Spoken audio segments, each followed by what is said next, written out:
খোদার কসম, আমার একটা হাদিস শুনেন আমার নবীর। আল্লাহর নবী সাল্লাল্লাহু আলাইহি সাল্লাম বলেন, সালাসাতুন হারামাল্লাহু আলাইহিমুল জান্নাহ, তিন শ্রেণীর ব্যক্তির জন্য, তিন ধরনের ব্যক্তির জন্য জান্নাত হারাম।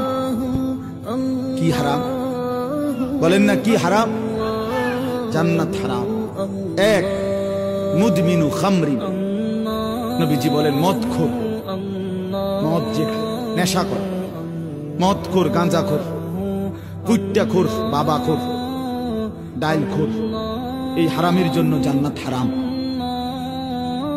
দুই নম্বর, আকুল ওয়ালিদাইন, পিতা মাতার অবাধ্য, মা বাবার যে নাফরমান সন্তান, যে মা বাপকে কষ্ট দিচ্ছে, এই অসভ্যের জন্য জান্নাত হারাম।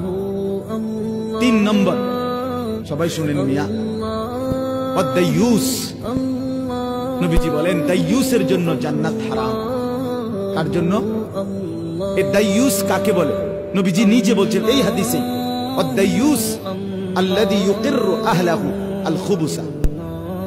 নবীজি বলেন এবং ওই দাইয়ুসের জন্য জান্নাত হারাম, যে তার পরিবারের জন্য, আহলাহু মানে পরিবার, স্ত্রী সন্তান, যে তার পরিবারের জন্য নাপাকি, নাজায়েজ, হারাম, অশ্লীলতা, গুনাহ, বেহায়াপনাকে মেনে নিচ্ছে, স্বীকৃতি দিচ্ছে, খোদার কসম তাকে দাইয়ুস বলে, তার জন্য জান্নাত হারাম।